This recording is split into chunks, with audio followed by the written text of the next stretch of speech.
In the name of In the the name Father, of the and Father, of the Son, Holy and the Holy Spirit. Spirit. Amen. Amen.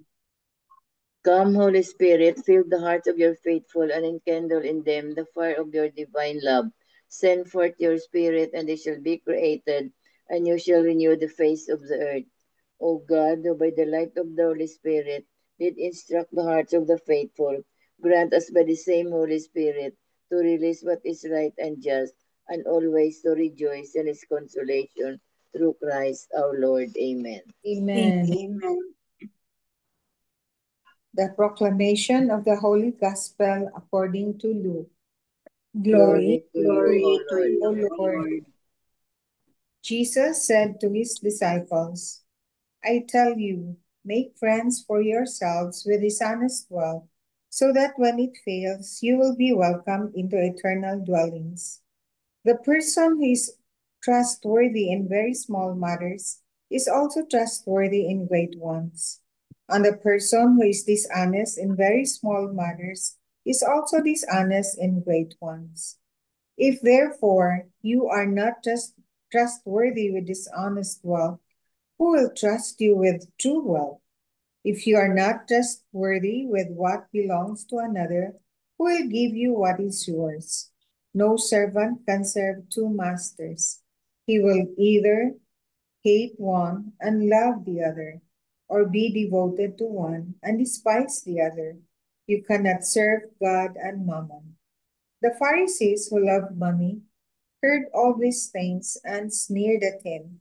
And he said to them, You justify yourselves in the sight of others, but God knows your hearts, for what is of human esteem is an abomination in the sight of God.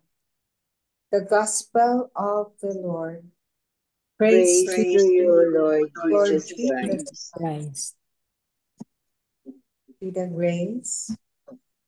Wealth can never be blessing of everything when you have shared nothing.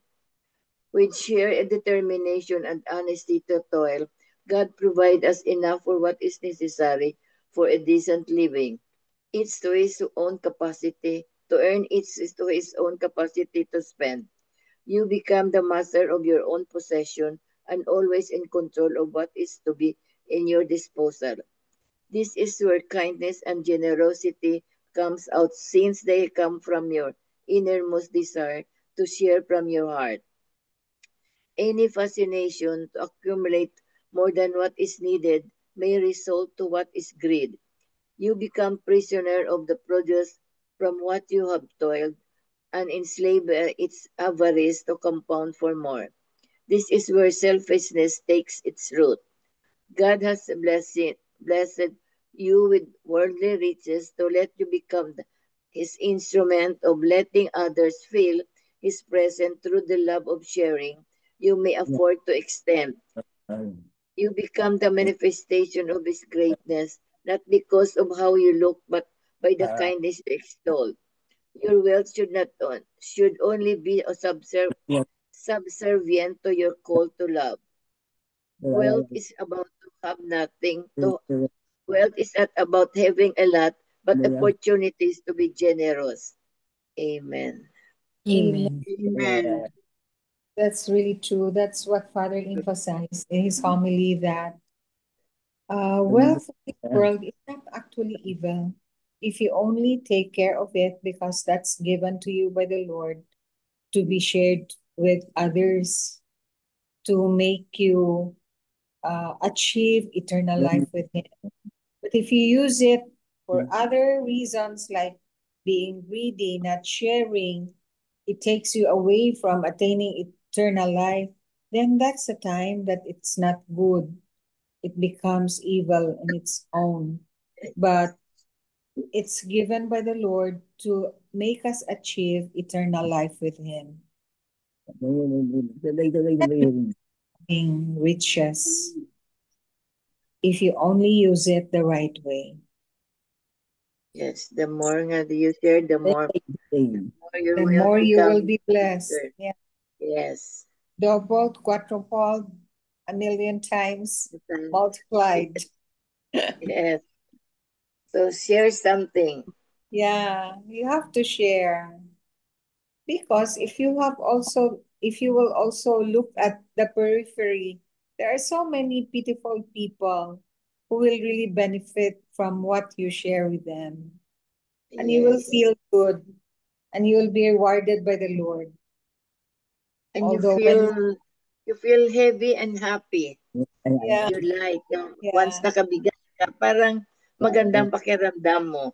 Although true. lang ba, a little of everything kung meron ka. Di ba, Yeah, Tita Bel? yeah, true.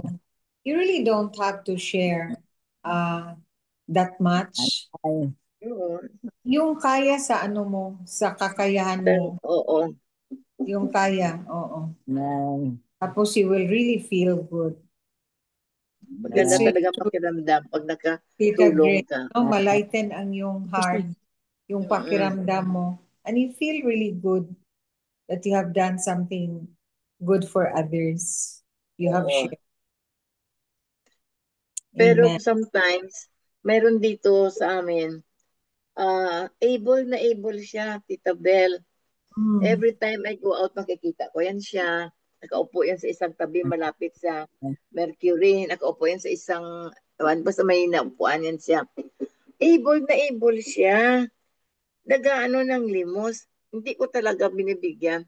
Kasi, at sabi ng friend ko, tingnan Oh, mo, pagkatapos niyan, andun siya sa parlor, andun siya sa McDo, okay lang yan kung ano, nakita siya, nagpa-manicure, pedicure, ano, oh, hindi ako na yan. ano, Oo. kaya nga sabi ko, able na able siya, hingi siya, hindi naman nga ayaw mo magbigay, pero Mm. capable naman siya, di ba?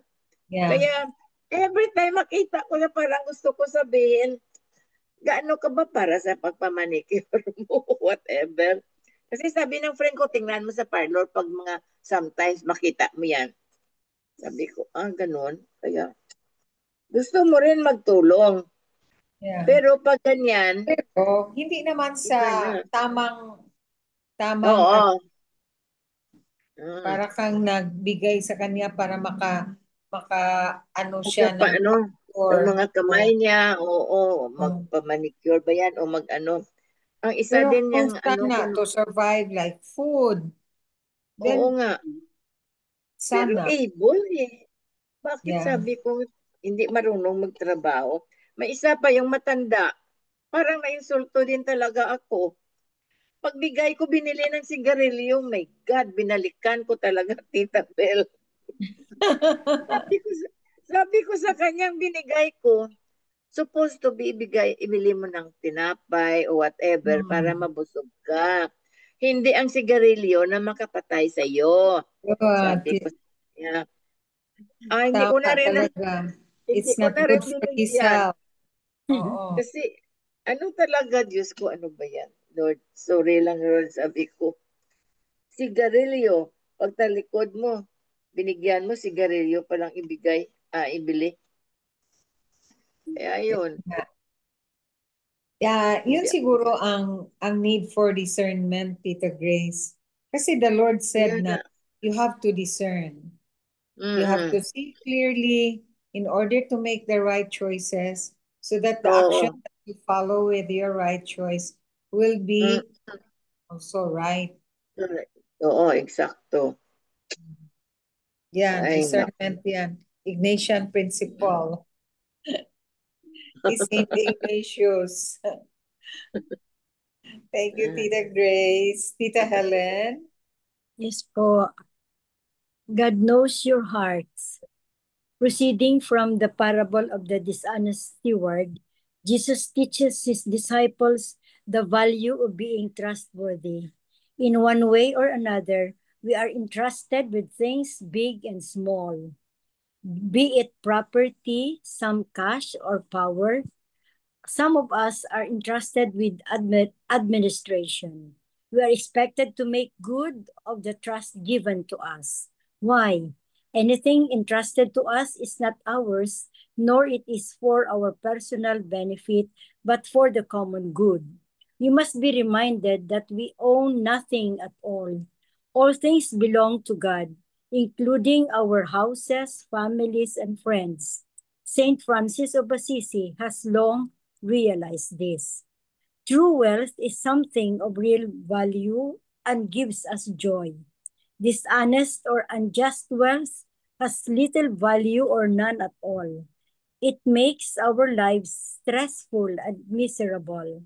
Remember that what is even already ours can be denied of us if we have not proven to be trustworthy. Yes, that is very important that we could be trusted in little things so that we will be also trusted with the bigger things.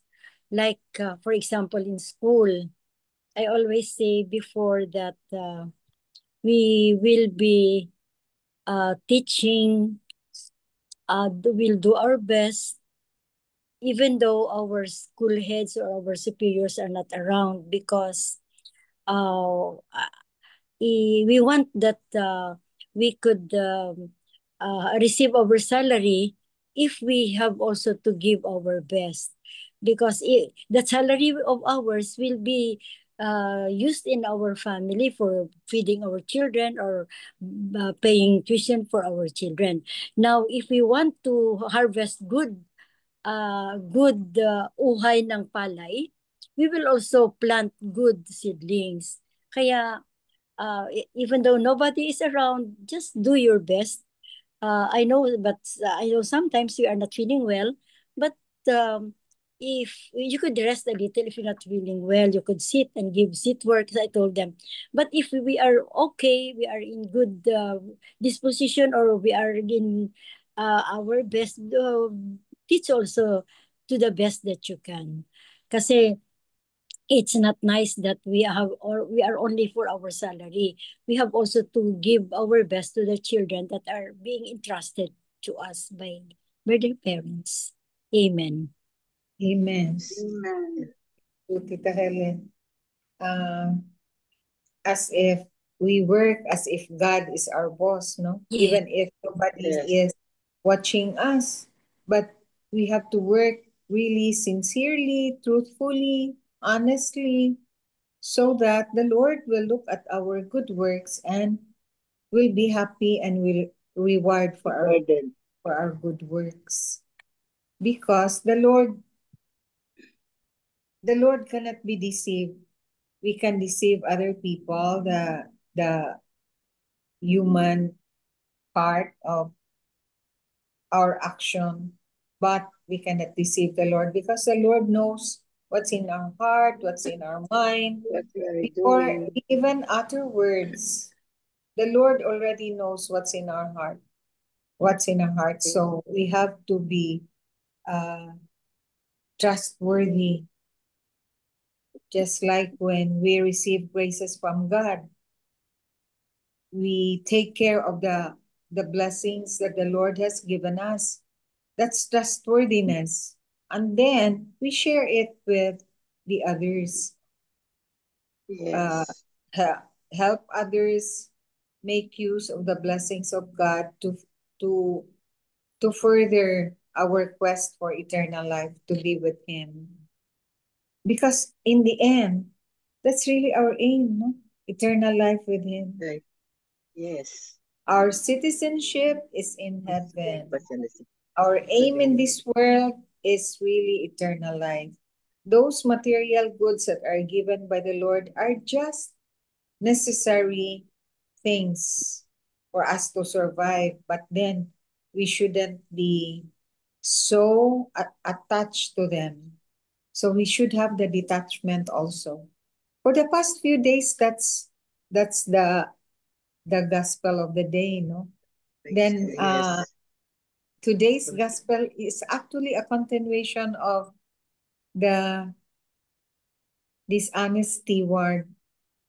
Di ba last night we were talking about it?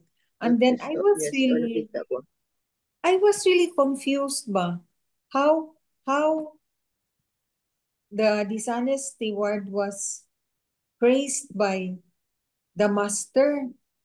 So I said, why he's dishonest? And when he sat down with the debtors of his master, he even got something from the actual number of what his co-servants owe their master. But then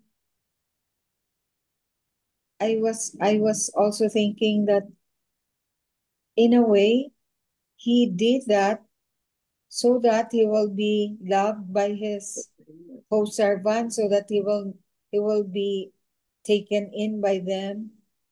In a way, he made some moves to be loved by the other servants, but maybe in the end, it's his way to make recompense, no? I don't know.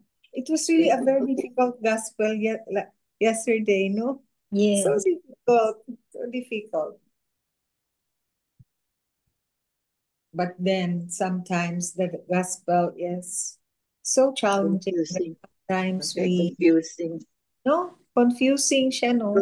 Yes, oo. Kung minsan, ay, bakit ganito? Oh, bakit Lalo ganito? pa when especially the parable. Oh, the parable, sometimes it's hard to comprehend. Yes. It's hard to correlate. Oh, is it really that way? So that's why we need the expertise of Yes. Father Danny. Danny. That's why in the church in our parish, but there's really a weekly Bible study, no?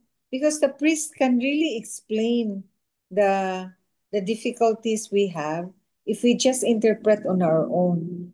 Because they studied that for how many years? Theology, no? No? They studied that for so many years. And I think that's the specialty ata of Father Danny, theology about the Bible. Theology. No? I think that's his that's what he went to major, for major ni for Father, 2 major years. No, subject ni major, Father. no? Oo. Opo. So noon, before high school, mayroon kaming theology, pero it's not like this ng mga Bible reading, whatever. Yeah. Hindi. Hindi Hindi talaga. ba, Miga? Hindi ganyan, no? Hindi. Wala. Actually, Wala. when we were in high school, we were just memorizing the Gospel of the Sunday. Then the interpretation is not really in depth. Plain, oo. So it's just like superficial. Unlike now that we really ano talaga. dissect, no, we really dissect or discuss the in-depth reflections. To explain what does how it is mean. it relevant? How should it enlighten us in our daily living, in our day-to-day lives? So I'll read to you the Catholic scripture reflection. In this gospel, Jesus says, make friends for yourselves with dishonest wealth, so that when it fails, you'll be welcomed into eternal dwellings. Through this phrase, though this phrase may sound puzzling, it really is puzzling. Jesus is not approving dishonesty. Instead, he's teaching us to use worldly wealth wisely. This is what we discussed. To use worldly wealth wisely, to do good, to help others, and to build relationships that reflect God's love. This is what the dishonest steward did yesterday's gospel. Dishonest wealth refers to the riches of this world. Kaya pala, sabi ko, bakit mag-espouse ang si Jesus mag-appreciate sa dishonest wealth? What it means pala is it refers to the riches of this world, not really from dishonest means, which often carry the mark of greed and selfishness. Jesus reminds us that material things are temporary and only what we do with love and integrity will last forever. Father Tito also said, I can correlate this statement that dishonest wealth refers to the riches of this world.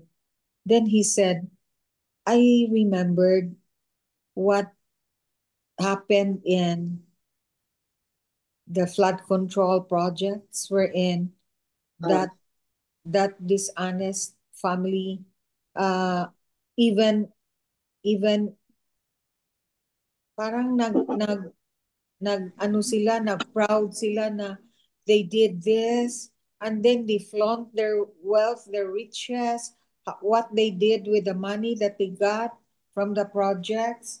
Para bang nag-ano sila na nag-flaunt proud sila, that they have proud sila of accomplished what they something. They did. have accomplished something. And then to the point na ma-hurt some more yung people na naanuhan nila, na nadanang injustice. Kasi they flaunt their riches, then they bought this, how many cars, yun ba? Yung si Diskaya, ano ba yan? Diskaya, Kanina nakita kong interview, yun lang ang nakita ko, ang part, tinanong lang siya nga, why did you buy the Rolls Royce? Did you really buy the Rolls Royce because of the umbrella? Dahil sa payong lang?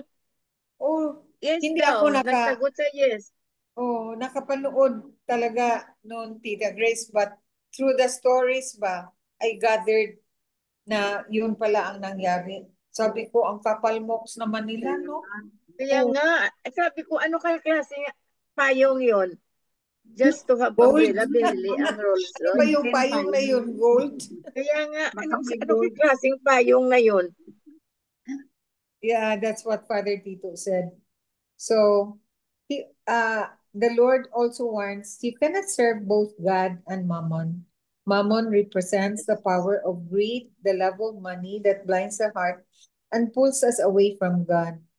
That's what we said na the riches that the Lord give us temporarily should not lead us to damnation, should not pull us away from God. So it should be used to attain eternal life. Sadly, we see many people today who outwardly show their faith, regularly attend worship and speak of God, yet continue to live dishonestly, taking advantage of others, abusing power, or gaining wealth through corruption. They honor God with words, but their hearts serve another master. So this gospel invites each of us to examine where our loyalty truly lies, with God or with Mammon. To serve God means choosing honestly, fairness, and compassion. Choosing honesty, fairness, and compassion, even when it costs us something. It means recognizing that everything we have is entrusted to us by God to use for good. Wealth gained through deceit may bring comfort for a while, but it cannot buy peace or eternal joy.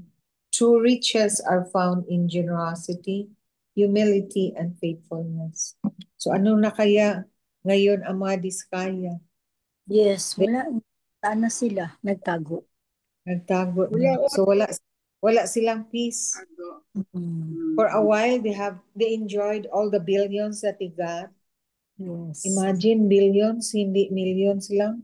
Billions. Tapos yung mga tao ngayon nangamatay ng Sacrificio. flood, Mm. na ano sa kanilang mga hardships. Ano na Yes. kaya ang konsyensya nila, no? Yun. Yun That's ang ano, Ay, wala naman siguro sila konsensya, Tita Bel. question. What they are thinking of their happiness, of their selfishness. Themselves only. Mm-mm. Hi. Okay. So to summarize, what the Lord has given us, we will appreciate, we will take care and make use of it in attaining eternal life with Him. And we must remember always to share it with the people who need them, those in the periphery, especially those who are in need of Yes. food, shelter, Shelter. Protein. especially now with all the calamities that are besetting us. So all the more that we should share. Amen. Sana bukas wag na lang mag-ano ang si Yuan, Yuan. no? Sana hindi na Wag na lang yung kalupit praying nga, Lord. Pilipino. Sabi ko, Ay, Lord, naku. please ilihis mo naman, Lord. Yeah. Direkta mo na doon sa mga Chinese, Lord. Sa West Philippine Sea. Oo. Sana magpunta na lang sa sea na walang ma-hurt. Madamay. Ma-hurt talaga, oo. Amen. We'll pray for that. Praying for that. Yes. Amen. Thank you. Thank you for the reflections, Tita Miga Bilens. Yes, for the closing prayer. Yes. Lord, our God, you are help, comfort, and life to us. We gather before you as poor, weak people, but you can make us rich and give us new life so that our lives will hold to your will and to the justice you bring on earth. In Jesus' name, amen. Amen. And all together.